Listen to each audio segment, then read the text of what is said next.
निष्पक्ष चुनाव और लोकतांत्रिक मूल्यों का ध्यान रखने के लिए चुनाव आयोग को इस पैरोल के लिए हरियाणा सरकार को दिशा निर्देश देने चाहिए और उसे रद्द करने का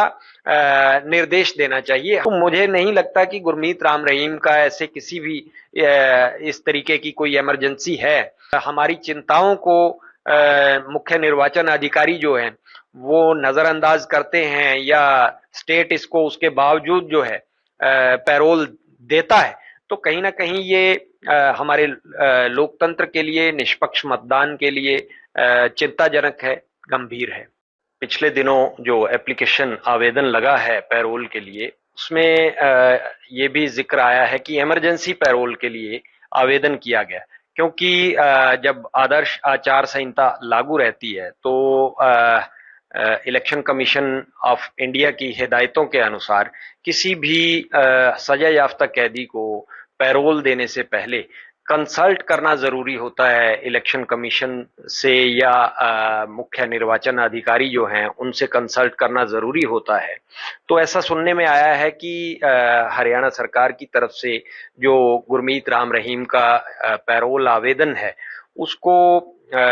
मुख्य निर्वाचन अधिकारी के पास भेजा गया था कंसल्टेशन के लिए, और उसके बाद मुख्य निर्वाचन अधिकारी जो हैं हरियाणा के, उन्होंने हरियाणा सरकार से पूछा था कि इसमें आकस्मिक क्या है या ऐसी इमरजेंसी क्या है, क्योंकि ऐसा भी मीडिया रिपोर्ट से मालूम हुआ है कि गुरमीत राम रहीम की तरफ से जो इमरजेंसी पैरोल के लिए आवेदन किया गया है उसके अंदर किसी भी इमरजेंसी का या किसी भी आकस्मिक कारण का हवाला नहीं दिया गया है। तो आपका क्या राय है, क्या होना चाहिए इस पे? हमने अपनी तरफ से एक इलेक्शन कमीशन ऑफ इंडिया और मुख्य निर्वाचन अधिकारी हैं जो हरियाणा के, उनको एक पत्र लिखा है, और उस पत्र के अंदर हमने डिमांड किया है कि जिस तरीके से हरियाणा के अंदर अपने विधानसभा इलेक्शंस को लेकर के आदर्श चुनाव आचार संहिता जो है वो लागू है, और इस दौरान किसी भी कन्विक्ट को पैरोल देने से पहले सोचा जाता है, तो गुरमीत राम रहीम जो है वो एक आम कैदी नहीं है, वो एक प्रभावशाली व्यक्ति है, और जिस तरीके से मतलब उसके पिछले रिकॉर्ड को हम लोग देखें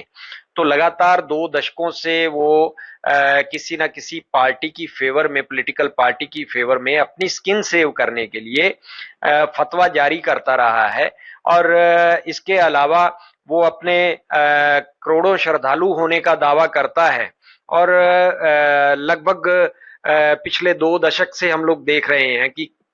हर एक चुनाव के अंदर राजनीतिक दल जो हैं वो वोटों के लालच के चलते डेरा सच्चा सौदा के अंदर नतमस्तक होते रहे हैं गुरमीत राम रहीम के सामने। तो इन्हीं कारणों के चलते, पिछले उस रिकॉर्ड को ध्यान में रखते हुए, और उसके अलावा अगर मैं ये बात करूं कि गुरमीत राम रहीम ने अपने फॉलोअर्स को उनको हथियार बना करके उनकी वोटों का एक तरह से सौदा करता रहा है वो, तो एक निष्पक्ष चुनाव और लोकतांत्रिक मूल्यों का ध्यान रखने के लिए चुनाव आयोग को इस पैरोल के लिए हरियाणा सरकार को दिशा निर्देश देने चाहिए और उसे रद्द करने का निर्देश देना चाहिए। हमने इस अपने लेटर के अंदर ये मांग रखी थी मुख्य निर्वाचन अधिकारी से और माननीय चुनाव आयोग जो है हमारा, उसके सामने। तो जी, आपको कोई रिप्लाई मिला है? नहीं, अभी हमारे पास ऐसा कोई रिप्लाई नहीं आया है, लेकिन अभी जो जानकारी आई है कि चुनाव आयोग ने इस मामले में हरियाणा सरकार की तरफ गेंद उछाली है। हालांकि पहले जो कल तक ये जानकारी थी कि चुनाव आयोग की तरफ से, निर्वाचन अधिकारी की तरफ से हरियाणा सरकार से पूछा गया है कि इस आवेदन के अंदर इमरजेंसी क्या है। जब कोई इमरजेंसी नहीं है तो इसके बावजूद अगर निर्वाचन अधिकारी की तरफ से आज ऐसा सुनने में जैसा कि आ रहा है कि निर्वाचन अधिकारी ने अब जो है गेंद हरियाणा सरकार के पाले में डाल दी है कि आप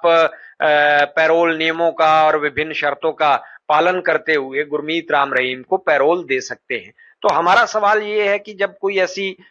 इमरजेंसी नहीं है, क्योंकि the Haryana good conduct prisoner temporary release act के अंदर सेक्शन 5 जो है उसमें इमरजेंसी पैरोल को लेकर के भी स्पष्ट कहा गया है कि या तो कैदी जो कन्विक्ट है उसकी खुद के कुछ हेल्थ इश्यूज हों,